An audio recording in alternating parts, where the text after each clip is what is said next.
ग्राहकांची अडवणूक करणाऱ्या चढ्या दराने विक्री करणाऱ्या पंपांचा परवाना निलंबित करणार सांगली जिल्हाधिकारी डॉक्टर मैना घोष। सांगली जिल्ह्यामध्ये सामान्य परिस्थितीमध्ये आवश्यक असणारा पेट्रोल, डिझेल आणि LPGचा साठा उपलब्ध असल्याने नागरिकांनी घाबरून न जाता पेट्रोल पंपावर अनावश्यक गर्दी करू नये, कोणत्याही अफवांना बळी पडू नये असे आवाहन जिल्हाधिकारी डॉक्टर मैना घोष यांनी केलं आहे। परिस्थितीचा फायदा घेऊन ग्राहकांची अडवणूक करणाऱ्या किंवा चढ्या दराने इंधनाची विक्री करणाऱ्या पंपांचा परवाना तात्काळ निलंबित करण्यात येईल असा इशारा त्यांनी दिला आहे। मध्य पूर्व आशियातील युद्धजन्य परिस्थितीच्या पार्श्वभूमीवर इंधन पुरवठा साखळी विस्कळीत होणार नाही, तसेच जिल्ह्यातील ग्राहकांना नियमित, अखंडित आणि सुरळीत इंधन पुरवठा सुरू राहण्यासाठी प्रशासन सतर्क आहे।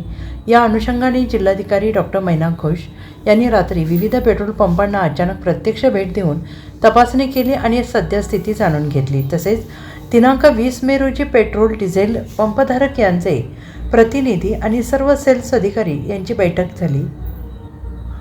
यावेळी त्यांनी कोणत्याही पेट्रोल पंपावर इंधनाची साठेबाजी किंवा कृत्रिम टंचाई निर्माण केली जाणार नाही याची दक्षता पंपधारकांनी घ्यावी।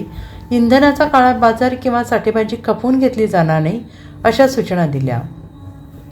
जिल्हाधिकारी डॉक्टर मैना घोष यांनी म्हटलं आहे की जिल्हा पुरवठा अधिकाऱ्यांनी दररोज जिल्ह्यातील इंधनाची एकूण आवक, विक्री, शिल्लक साठ्याचा अहवाल घ्यावा। पेट्रोल पंपधारकांनी कोणत्याही एकाच वाहनाला मर्यादेपेक्षा जास्त, उदाहरणार्थ कॅन किंवा बॅरलमध्ये इंधन न देता सगळ्यांना समान वाटप करावे असंही त्यांनी सूचित केलं आहे। सद्यस्थितीमध्ये मुख्य डेपोमध्ये आणि जिल्ह्यातील पेट्रोल पंपावर पुरेसा इंधनसाठा उपलब्ध आहे।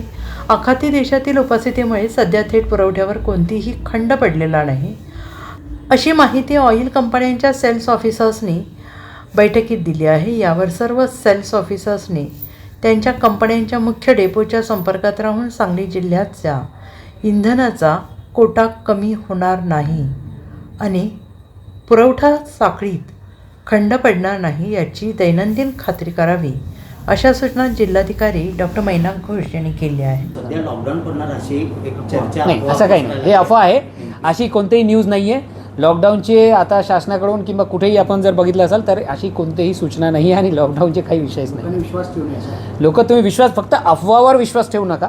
अफवा पसरवणाऱ्यावर कारवाई झाली पाहिजे। हां, अफवा पसरणारा एखादा जर अफवा पसरणारा सांगितलं, पोलीस विभागाने मी सजग आहे, आमची सगळी यंत्रणा सजग आहे। असा जर कुठेही सापडला की कोणी अफवा पसरतात त्यांच्यावर शासनाने कठोर कारवाई करण्याची पद्धत आहे, त्याची नियम पण शासनाने दिलेला आहे। सोशल मीडिया तर माझ्या फक्त सोशल मीडिया ज्यांनी चालवतात त्यांच्यावर एवढीच, कारण आता बरेचसे लोक जे आहे ते इंस्टाग्राम आणि याच्यामध्ये कोणतीही माहिती फॉरवर्ड करत असतानासुद्धा त्याची सत्यता आणि त्याची हे आपण एकदा विचारानं घ्यावी, त्याच्यानंतरच तो सेन्सिटिव्ह माहिती फॉरवर्ड करावी। कारण याच्यासाठी IT ॲक्टमध्ये सुद्धा शासनाने तरतूद केलेली आहे। कोणतीही माहिती आपल्याला मित्रांना पाठवा किंवा कोणत्याही ग्रुपला पाठवा, ते एकदा व्हेरीफाय करूनच ते माहिती आपण पाठवावी, जेणेकरून जिल्ह्यामध्ये आणि पूर्ण देशामध्ये कोणती प्रकारची अफवा पसरणार नाही। धन्यवाद।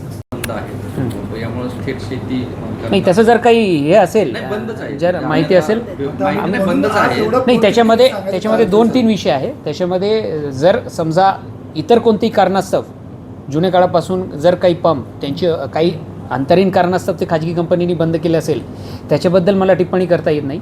पण तुटवडा हा कारण दाखवून प्राधिकृत पेट्रोल पंप जर बंद केले असेल त्यांच्यावर कारवाई 100% होणार आहे।